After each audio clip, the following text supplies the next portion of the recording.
Assalamualaikum warahmatullahi wabarakatuh.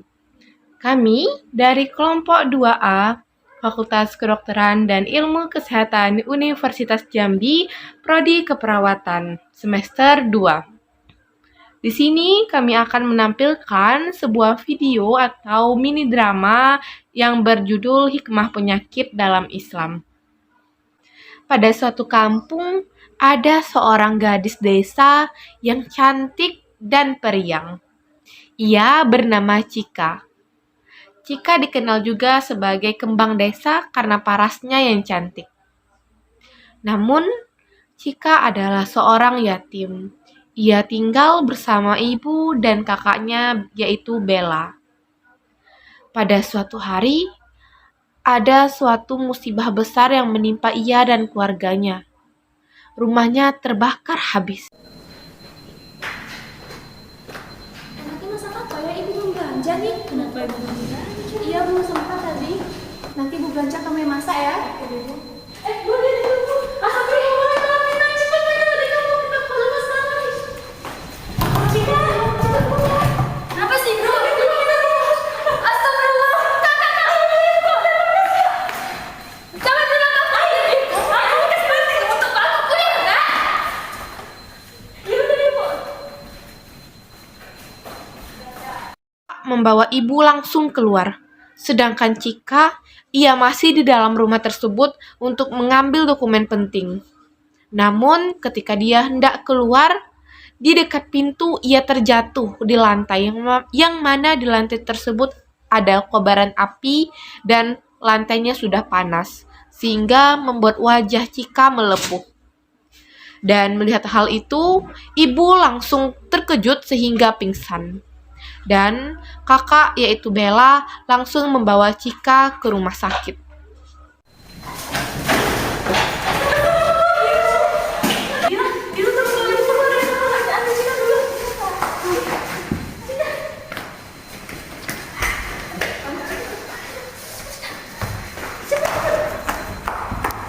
Sesampai di rumah sakit, 3. Mbak, tolong Mbak, di saya Mbak. Adik Mbak yang sudah kami tangani. Iya, Mbak.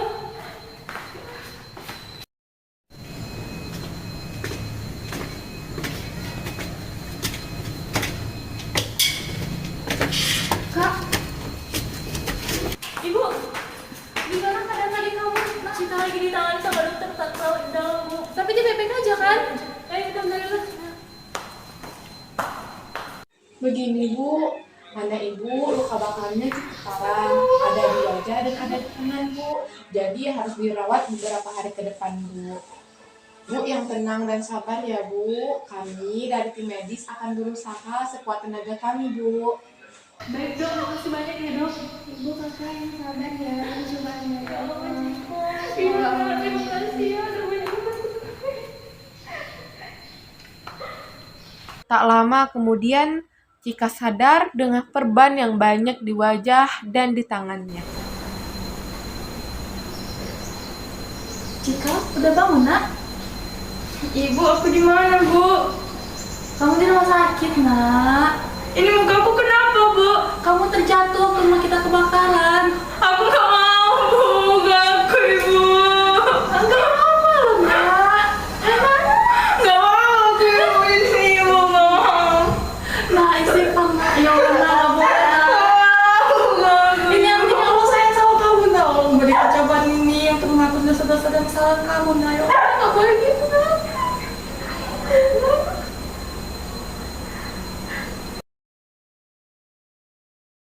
Selamat pagi Mbak, perkenalkan saya Nurse Dwi yang kemarin juga membantu Mbak membersihkan luka bakar Mbak. Masih ingat Mbak? Nah, masih ingat ya Mbak? Dan juga saya bertugas pada hari ini dari jam 8 sampai jam 2 siang nanti. Bagaimana Mbak keadaannya? Alhamdulillah, Mbak. Udah mingguan. Alhamdulillah, kalau begitu saya akan melakukan pemeriksaan terlebih dahulu ya Mbak. Perawat pun melakukan pemeriksaan. Didapatkan hasil pemeriksaan, luka bakar Cika sudah mulai mengering. Perawat pun langsung melaporkannya kepada dokter. Selamat pagi Dok. Pagi. Baik. Baik dok, di sini saya ingin memberikan laporan hasil pemeriksaan pasien atas nama Mbak Cika di ruangan mawar dok. Baik, silakan nurse. Baik dok, jadi di sini hasil pemeriksaan pasien tersebut itu keadaan saudari Mbak Cika itu sudah membaik. Terjadi penurunan sensasi atau nyeri pada area kerusakan jaringan kulit, kemudian keadaan luka membaik, luka mengering dan terjadi peningkatan aktivitas fisik. Kemudian pasien juga dapat tidur dan istirahat dengan baik dok. Nah, baik, terima kasih sebelumnya nurse udah melaporkan hasil tindakannya. Berhubung Mbak Cika keadaannya sudah lumayan sehat dan sudah meningkat kesehatannya, jadi diizinkan untuk pulang nurse. Baik, terima kasih ya dok. Permisi mbak. Ya bu, mbak, dikarenakan lukanya Mbak Cika sudah mengering, jadi hari ini Mbak Cika sudah diperbolehkan untuk pulang ya bu. Tetapi agar Mbak Cikanya nyaman, perbannya akan diganti terlebih dahulu bu. Alhamdulillah, terima kasih mbak. Ya silakan mbak diganti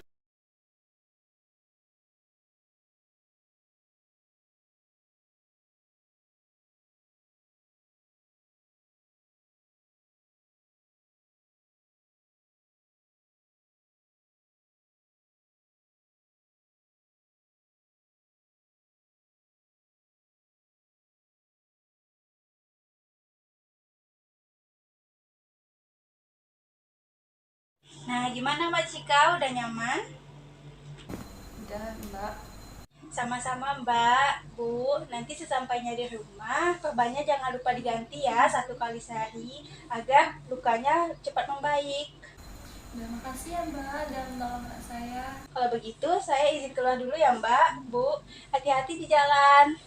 Dikarenakan rumah mereka sudah habis terbakar, maka mereka menginap di rumah neneknya.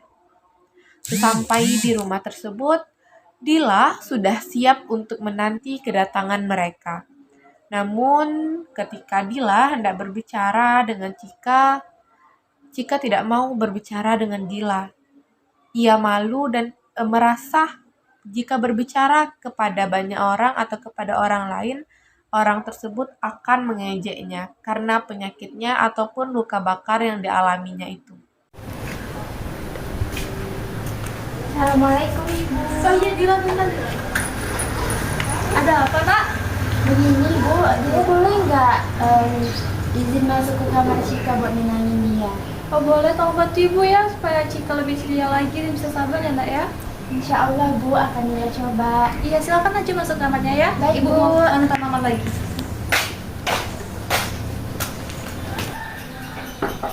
Assalamualaikum Cika. Cika, aku masuk ya. Cika, masuk ya Cika. Cika.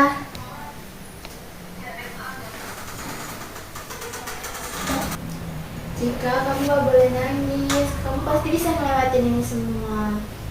Tapi wajahku, Dil, lihat kan wajahku. Aku nggak mau, Dil. Aku malu.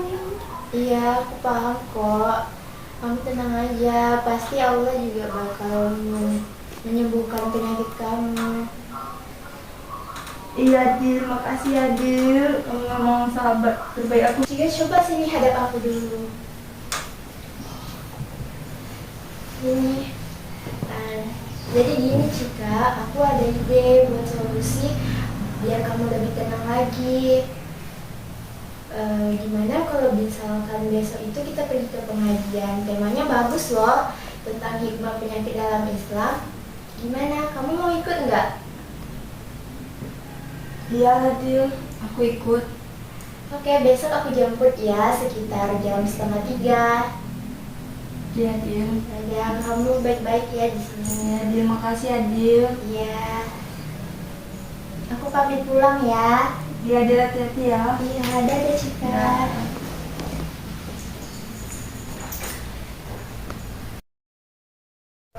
Assalamualaikum. Waalaikumsalam. Dila, kenapa Dil? Gini Kak, kemarin Dila sama Cika udah janjian buat hari ini mau pergi ke pengajian di masjid. Oh ya udah, itu Cikanya udah nungguin, masuk aja yuk. Oke Kak.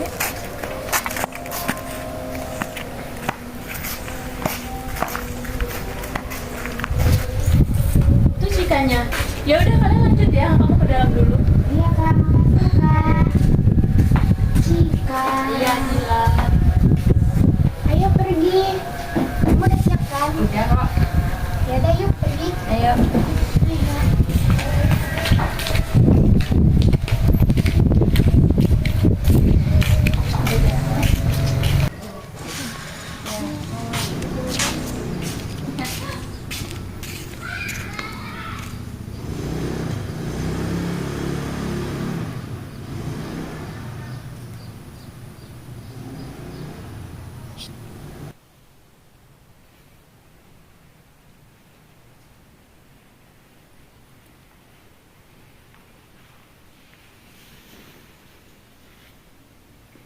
Assalamualaikum warahmatullahi wabarakatuh. Waalaikumsalam warahmatullahi wabarakatuh. Gimana kalian kabarnya, sehat semua? Alhamdulillah sehat Pak Ustaz. Dila, ini siapa Dila? Afwan Ustad, Ana lupa kenalin, ini teman Ana namanya Cika Ustad. Alhamdulillah Cika. Semoga nyaman ya di pengajian ini, semoga kamu istiqomah. Sebelumnya puji syukur atas kehadirat Allah SWT, atas berkat rahmat dan hidayahnya kita dapat berkumpul untuk melaksanakan pengajian rutin kita dengan tema hari ini, hikmah penyakit dalam Islam. Anak-anakku yang dirahmati Allah, ada kalanya dalam hidup ini kita merasakan sehat dan ada kalanya kita sakit. Ketika kita sehat, hendaknya kita selalu bersyukur kepada Allah dengan nikmat sehat. Dengan kesehatan yang ada pada diri kita, banyak sekali nikmat lainnya yang dapat kita rasakan. Dengan sehat, kita dapat menikmati makan dan minum, ibadah, serta aktivitas hidup lainnya. Sebaliknya, ketika kita sedang sakit, hendaknya kita bersabar atas sakit yang menimpa diri kita. Pada hakikatnya, semua keadaan seorang muslim mengandung kebaikan di dalamnya. Baik ketika sehat ataupun ketika sakit. Rasulullah SAW bersabda, sungguh menakjubkan keadaan seorang mukmin, seluruh urusannya itu baik. Hal ini tidaklah didapati kecuali pada diri seorang mukmin. Jika mendapat kesenangan, maka ia bersyukur. Hal itu baik baginya. Jika mendapatkan kesusahan, maka ia bersabar. Itu pun baik baginya. Hadis riwayat Muslim nomor 2999. Dan kemudian ada satu dalil juga yang membahas penyakit ini, yaitu Abtalahum qawmallahu ahabbazi, yang artinya jika Allah mencintai suatu kaum, maka mereka akan diuji. Hadis riwayat At-Tabrani dalam Mujamul As-Saud. Dan beberapa kebaikan dan hikmah yang dapat kita petik dari musibah sakit. Yang pertama, mendapatkan ridha Allah. Nah, seorang yang beriman harus yakin bahwa segala perkara yang terjadi merupakan takdir dan ketetapan dari Allah SWT. Yang kedua, terhapusnya dosa dan diangkat derajatnya. Di antara kabar gembira bagi orang yang sakit, yaitu Allah Ta'ala akan menghapuskan dosa-dosanya sebagaimana pohon menggugurkan daun-daunnya. Kemudian pahala yang tetap mengalir. Terkadang ketika sakit menimpa diri kita tidak dapat menjalankan aktivitas ibadah sebagaimana mestinya. Di antara bentuk kasih sayang Allah SWT kepada hamba-hambanya adalah pahala amal saleh yang terus mengalir meskipun kita dalam keadaan sakit. Kemudian kecintaan Allah dan pahala tanpa batas jika bersabar. Sikap mulia orang yang beriman ketika ditimpa musibah adalah sabar. Oleh karena itu, sakit yang kita rasakan saat ini sudah semestinya kita hadapi dengan penuh kesabaran. Nah, itulah tausiah pada sore hari ini. Allah memberikan kita penyakit bukan berarti dia tidak sayang sama kita, tetapi itu bentuk sayang Allah pada diri kita. Seperti yang Ustaz sebutkan tadi, pahala-pahala yang mengalir, mendapatkan ridha dan menghapuskan dosa. Baiklah anak-anakku, ada yang ingin bertanya? Saya Pak Ustaz. Baiklah, kita silakan. Begini Pak Ustaz, kemarin saya baru diberikan musibah penyakit. Kadang saya berpikir bahwa Allah itu tidak adil pada saya Pak Ustaz. Itu bagaimana ya Pak Ustaz agar saya bisa menerima musibah ini dengan hati yang ikhlas Pak Ustaz, seperti sebelum saya kena musibah Pak Ustaz. Baiklah, pertanyaan yang sangat bagus nih Cika. Seperti yang saya sampaikan tadi, itu bukan berarti Allah itu tidak sayang dengan kita. Itu adalah tanda kasih sayang Allah itu kepada kita. Ada dalil yang mengatakan bahwa setiap muslim yang terkena musibah, penyakit atau yang lainnya, pasti Allah akan menghapuskan kesalahan-kesalahannya sebagaimana pohon menggugurkan daun-daunnya. Itu hadis riwayat Al-Bukhari nomor 5666. dan Muslim nomor 1571. Allah Ta'ala juga menjanjikan pahala yang tidak terhingga bagi hambanya yang bersabar. Allah Ta'ala berfirman, sesungguhnya hanya orang-orang yang bersabarlah yang dicukupkan pahala mereka tanpa batas. Al-Quran Surat Az-Zumar ayat 10. Jika hendaknya kita bersabar, jika hati kamu sudah gundah, ingat selalu dalil yang Ustadz katakan tadi ya, atau dengan membaca ayat Al-Quran, supaya hati kamu tenang, sehingga kalau kamu bisa jadi ikhlas gitu, untuk menjalani hari-hari kamu seperti biasanya. Nah, begitu. Gimana? Sudah mengerti Ustadz, terima kasih banyak Ustadz. Baiklah, ada yang ingin bertanya lagi? Saya rasa sudah cukup, Ustadz. Baiklah, kita sampai di sini dulu ya tausiah pada sore hari ini. Kita lanjutin minggu depan. Semoga yang disampaikan pada tausiah hari ini itu menjadi amal ibadah dan ilmu pada kita masing-masing. Itu saja yang dapat saya sampaikan. Ustaz akhiri, assalamualaikum warahmatullahi wabarakatuh. Waalaikumsalam warahmatullahi wabarakatuh. Terima kasih Ustadz. Ya, sama-sama. Dil, makasih ya udah ajak aku bikin ngaji ini. Ya, sama-sama Cika. Aku senang banget kamu ngomong kayak gitu tadi. Pasti ibu dan kakak serta almarhum ayah kami di alam sana pasti senang. Ya, makasih ya Dila, kamu memang sahabat terbaik aku. Dan itulah mini drama yang dapat kami tampilkan. Saya mewakili teman-teman yang lain sebagai kelompok 2A memohon maaf apabila terdapat kesalahan dalam penyampaian ataupun perbuatan kami. Terima kasih. Wassalamualaikum warahmatullahi wabarakatuh.